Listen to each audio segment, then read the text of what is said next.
Welcome, everybody. My name is Andrew Kirchhoff, and today we're going to be going over Andrew Luck's fantasy value when it comes to the 2018 fantasy season. It did it again. It's all good. If you haven't heard, just a couple days back, Andrew Luck, for the first time in just over 500 days, threw a football publicly at OTA kind of mini camp stuff. And the first time in 500 days. Last year, in 2017, he didn't play a single game because he had shoulder surgery, and that sidelined him for the entire year. When it comes to fantasy, that basically killed all of the owners who had drafted Andrew Luck. That killed the majority of the production of the wide receivers, tight ends, and running backs that are on the Indianapolis Colts. And to be honest, majority of the Colts, value in that kind of landscape was just absolutely diminished. So having him throw a football just a couple days back, kind of brings life back to the Indianapolis Colts, because there is a lot of fantasy value on that team, and there's a lot of potential for, some pretty good steals in the upcoming drafts. So we're going to be going over that. We're going to go over the three main questions. Is Andrew Luck healthy? Will he start in week 1? And is he a top 5 quarterback in fantasy? I mean, in the league, he's only 27 years old. So is he a top 5 quarterback in the league? We'll just have to wait and see what kind of Andrew Luck we get in 2018. But we're going to be going over that, and plain and simple. So the reason I wanted to make this kind of companion video was a couple weeks back, I did an AFC South fantasy preview for the 2018 season. And in that video, I talked a lot about the fact that if Andrew Luck doesn't play, the Colts' value is, diminished just because Jacoby Brissett is under center, and Andrew Luck is such a great talent, and he makes everyone around him that much better. And I kind of dismissed the idea of kind of going into detail in my preview with Indianapolis Colts players. This will kind of supplement that. So if you watched that video and you thought, okay, there weren't a lot of meat and potatoes when it came to that, I'm just going to add another 10-15 minutes on top of that discussion to kind of give you a better idea, because now that we know for a fact Andrew Luck's throwing the ball, he's healthy enough to practice. He's throwing the ball publicly, so I'm sure he's been throwing the ball in practice, in his own, facility of some sort for the last month or so. So I'm sure he's been healthy for a while. It's a good sign that he's throwing at practice now to receivers, live receivers. And the way I see it, there's a lot of fantasy value to be had from the Indianapolis Colts this coming year. So let's get into it straight up. So I did it again. It's all good. Okay, so I just kind of want to let's hop over real quick. Let's do this. Okay, so just like I normally do, this is my normal setup for how I preview players as I do my preview kind of playlist for this coming season. I just kind of wanted to go over a specific amount of, just a couple stats here and there, right? So as you can see, in 2014, he threw for 4,700 yards and 40 touchdowns, right? So that's the Andrew Luck, that people want, right? That's the pinnacle in fantasy purposes, right? He's throwing a bunch of yards and he's throwing 40 passing touchdowns a year. I'm sure he had rushing yards that year, but it's irrelevant at this point, because when you throw 40 touchdowns, especially when I play in a 6-point per touchdown league, you can carry your team easily, right? As we went in before, he had a shoulder injury that kind of started in 2015. As you can see, he only played 7 games in 2015. Had his struggles, obviously turned over the ball a lot. I'm sure it was the shoulder that was bothering him. And then he came back in 2016, had a pretty decent year. And at the end of 2016, right, as training camp was starting for the beginning of 2017, he thought, okay, let's have shoulder surgery. It's like you should have had your shoulder surgery right after the season had ended in 2016. Instead, he waited. He had his shoulder surgery late, and it pretty much knocked him out for the entire 2017 season because there were complications. He was in a lot of pain, and at the end of the day, you're not going to rush back your franchise quarterback. if you know for a fact that he's not 100% healthy. Because if you put a player out there, especially at Andrew Luck's caliber, and you can see when they're not at their highest point. And the Colts did not want to get ripped a new one for putting Andrew Luck out there, and Andrew Luck wasn't going to put himself out there either. So let's see.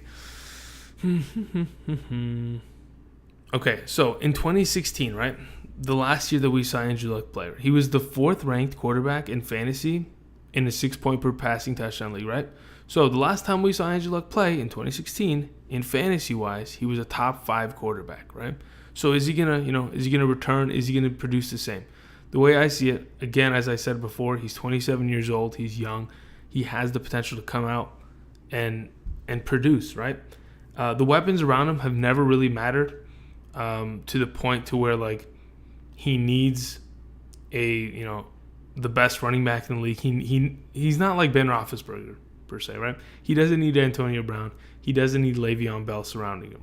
He can deal with Frank Gore and T.Y. Hilton, and nothing against those players. T.Y. Hilton's a hell of a receiver, and Frank Gore is a future Hall of Famer, plain and simple. But at the end of the day, he can work with a lot less and still produce and pick up wins and pick up fantasy wins for your team. So the way I see it this coming year, I have him ranked as my 5th overall quarterback. You may be asking, but why you do, Andrew? Come on, use your brain. At the end of the day, I am using my brain. Andrew Luck is a top 5 quarterback talent in this league. Yes, I'm having him, kind of ranked over Drew Brees and Cam Newton, who've come off great seasons. Don't get me wrong; they've come off great seasons, and I'm putting an injured guy over both of them. At the end of the day, it's because I 100% believe Andrew Luck has the talent. He's capable of it, and in fantasy purpose, for fantasy purposes, this man can throw some touchdowns. A couple years back, I remember, I think it was in 2016, I had him. He would come out in the first half, throw 1 interception, come back in the second half, throw 3 touchdowns or something like that every game, right? Being able to get that kind of consistency of a guy that comes out and just chucks up touchdowns left and right and throws a bunch of yards, it's an immense value, especially in 2 QB leagues. So I see him as my 5th, ranked quarterback until, something changes. He'll still be up there. So besides Andrew Luck himself, right, and just the value of that, just himself, as I see, top 5 quarterback, he can probably go. Some people will probably draft him later because they're afraid of the injury. I have no fear of it. They've drafted offensive linemen the last couple seasons to protect him. In 2016, he was getting sacked more than any quarterback in the league. I think Andy Dalton may have been the only other quarterback that got sacked as much as him. And the fact of the matter was, it obviously affected him. When you're getting so much pressure up the middle and off the edge, your reads have to be shortened. You got to throw the ball a lot more. And, it didn't make a difference for him. But, they drafted a new left tackle. In 2016, their 3 interior offensive linemen, their guard, center, and guard, were all rookies in 2016. Now, coming into the 2018 season, they're all seasoned. They've had their experience. They've played within their division. They've played against the J.J. Watts and the Calais Campbells of their division, their Casey Haywards. I'm sure for a fact that offensive line will be fine. Anthony Costanzo's still there, the left tackle. They drafted a left tackle. They're probably going to throw him on the right because he's a rookie, trying to get him acclimated a little bit there. At the end of the day, I see him. He's going to have a decent offensive line that can protect him, give him enough time, and he has good enough weapons, right? So let's go over those weapons real quick. Number 1, right out the gate, it's T.Y. Hilton, right? T.Y. Hilton's been with the team for his entire career practically. And I just want to read a couple stats out to you so you kind of get a better idea of how valuable T.Y. Hilton is to Andrew Luck, okay? So in 2014, T.Y. Hilton had 82 receptions for 1,345 yards and 7 touchdowns, okay? That's fantastic stats. In 2015, right, Andrew Luck was hurt for majority of that season. He still had 69 receptions, 1,124 yards, and 5 touchdowns. In 2016, right, when Andrew Luck came back from his injury and he played well, right, T.Y. Hilton was the 5th or 6th best receiver in fantasy with 91 receptions, 1,448 yards, and 6 touchdowns. Okay? So when Andrew Luck is healthy and going, T.Y. Hilton, top 6 wide receiver, plain and simple, right?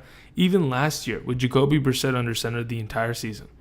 Yes, his production dipped, T.Y. Hilton's, but at the end of the day, he still had 57 receptions, 966 yards, and 4 touchdowns.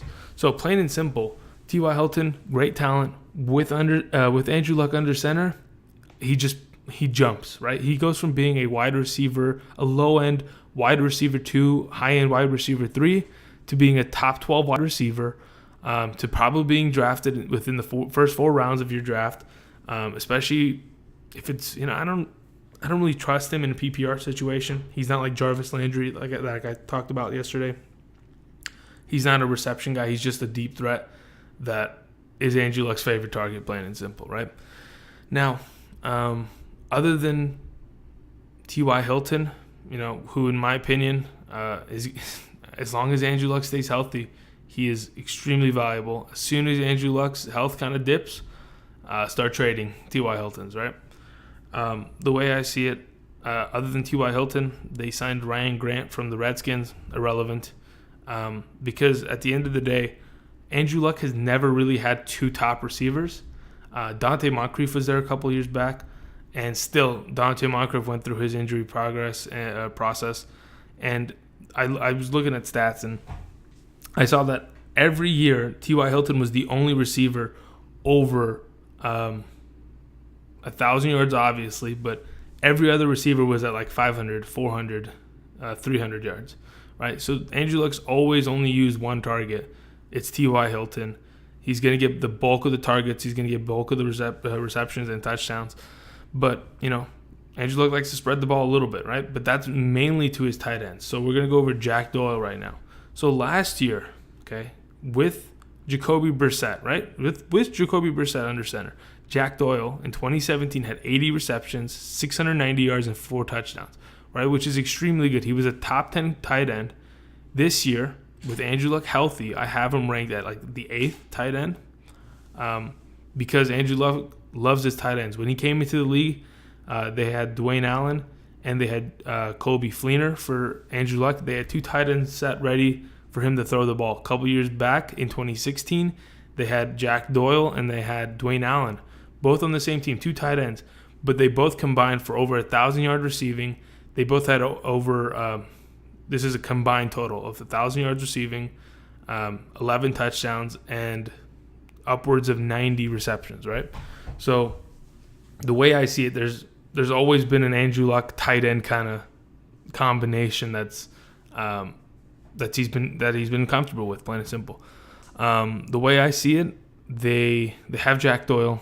He's going to be productive, plain and simple. When you can catch the ball 80 times as a tight end, he caught the ball more than anybody on that team, right? He didn't have as many yards as T.Y. Hilton, but at the end of the day, it's fine because he's a tight end. This coming season, they have Jack Doyle, and they just signed Eric Ebron from the Lions. The thing about Eric Ebron, right? I talked about 2 tight ends. Eric Ebron is a tight end, if you didn't know, and Eric Ebron, man, every year, and around like August, early September, not even like let's say early August, late August, kind of just all of August. Let's put it that way, okay? Everyone says, "Oh, here comes Eric Ebron," right? Excuse me, I'm stumbling a little bit. He played for the Lions last year, right? And every year they would say, "Oh, Eric Ebron, this is the year. This is the year. He's got so much potential. He's got so much athleticism. He's going to come out the blocks and he's just going to dominate." But at the end of the day, if you can't act upon that potential, then you're worthless, right? And that's what happened. After 4 years of just being disappointed, they cut the Detroit Lions cut him. He's off their payroll finally, and the Colts thought, "Oh, let's go pick this guy up." Well, I'm a little worried about that, right? Eric Ebron, yes, has not performed in the past, but Andrew Luck likes using 2 tight ends, and there could be potential of Eric Ebron stealing a little bit of production from Jack Doyle. But at the end of the day, Eric Ebron, in my opinion, he's a bum, Plain and simple, he's a bum, right? I don't like Eric Ebron. I don't think he's very, I think Darren Fells last year was taking snaps away from Eric Ebron on the Detroit Lions. So I don't think you should have to worry about him too much, but there is potential for 2 tight end sets and Andrew Luck throwing to both Jack Doyle and Eric Ebron. Obviously, I still have Jack Doyle ranked in my top 8 tight ends. So therefore, I'm not thinking it's going to make that much of a production dip on him, but there's always potential for Andrew Luck to spread the ball out more than Jack Doyle owners would like. Other than T.Y. Hilton and Jack Doyle, there's not too much else receiver wise. There's not a lot of talent. Maybe they should go sign Dez Bryant. I don't know, but let's talk about the backfield for the Colts real quick, so that we can wrap this video up. Right now, there's a 3-headed monster in that backfield, right? I mean, it's more like a 4-headed monster, but we're just going to talk about the 3 main guys that have fantasy value. Marlon Mack, number 1, right? He was drafted last year. He played behind Frank Gore, and he had decent production. We went over it in the original AFC South video. The way I see it, he's probably going to be the starter as week 1 comes along. Do I think Marlon Mack is a top 24 running back? I don't think so.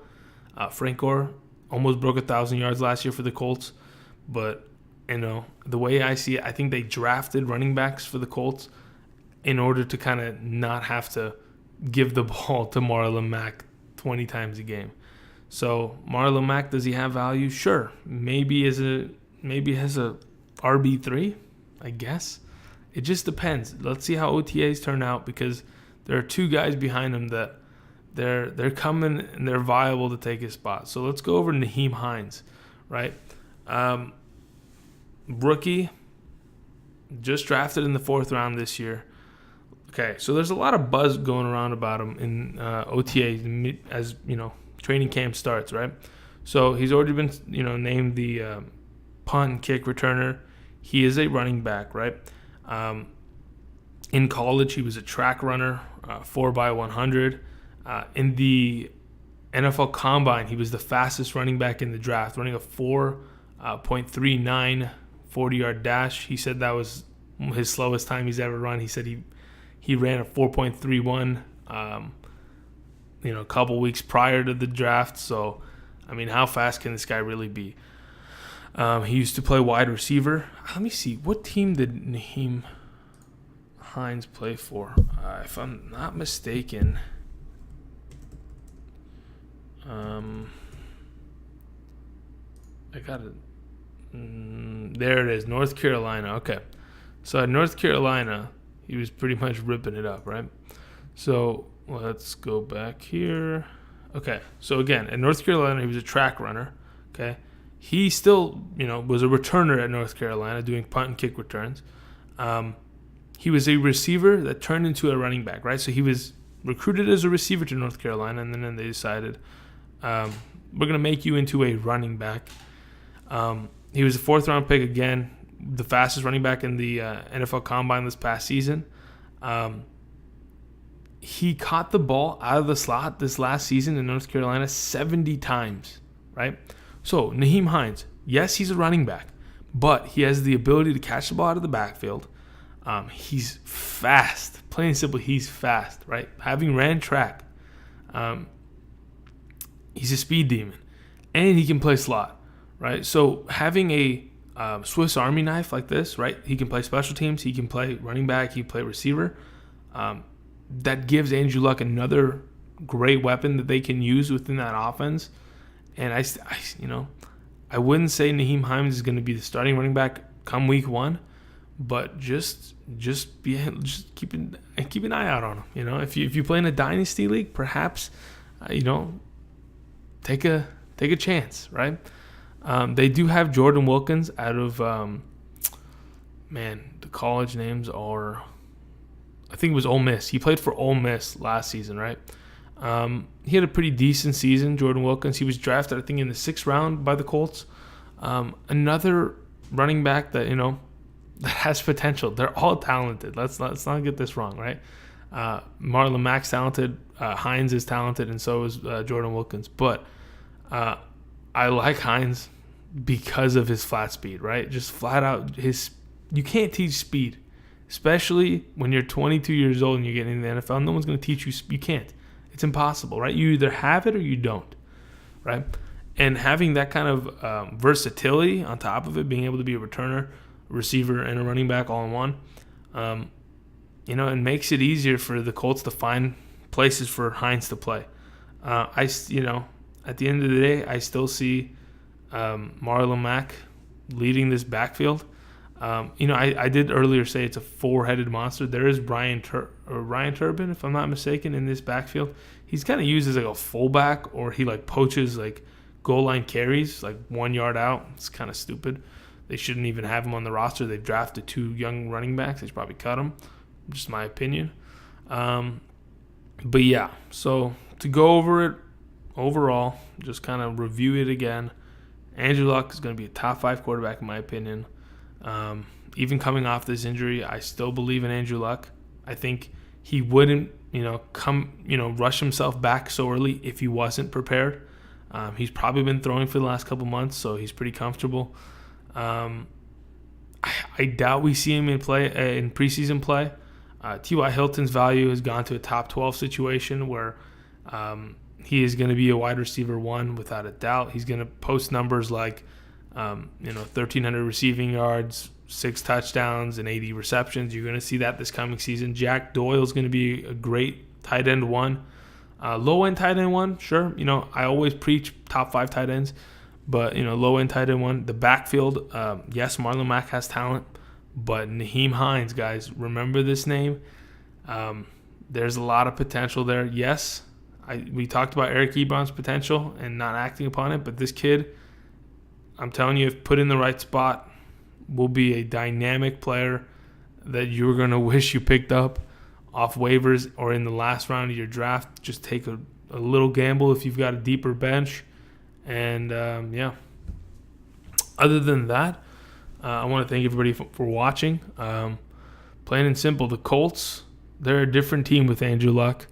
The value of their players, it becomes something. They become, they go up a couple notches of talent just because you surround them with a good quarterback. Anyway, I want to thank everybody for watching again. Is Luck healthy? Yes. Will he start in week 1? I think they're playing the Bengals. So, my opinions. If you watched yesterday's video, let me see this real quick before we end this video, because I'm actually curious. Colts week 1 2018. Let's go and check this out real quick. I said 2018. Okay, there we go. They played the Bengals. Okay, all right. We talked about it yesterday, right? If you haven't seen my video, please go watch it, please. Okay, just let it play in the background. Leave the tab open, do something like that, right? They played the Bengals, right? I 100% believe the Bengals are the worst team in that division, right? The Colts are going to rip up the Bengals in week 1. I'm telling you right now. Andrew Luck drops 28 points, 3 touchdown passes. Marlon Mack will probably have a rushing touchdown, something like that. We'll see. Okay, that's the projection right now. So, will he start week 1? Yes, he's going to destroy the Bengals. The Bengals ain't going to see it coming. Is he a top 5 fantasy quarterback? Yes, right? You could probably take him a little bit later because people are worried about that injury. But at the end of the day, Andrew Luck, extremely valuable, can win you a fantasy league if you play in a 6-point per touchdown or if you play in a Superflex 2 QB league, just off of grabbing him late and the production that he's going to bring this coming season. Again, thank you for watching, and you can catch my next video. We're going to be going over the NFC West, NFC West, which should be the Seahawks, Rams, Arizona Cardinals, and 49ers a little bit later next week, probably Monday. So anyway, thanks for watching, and we'll see you next time.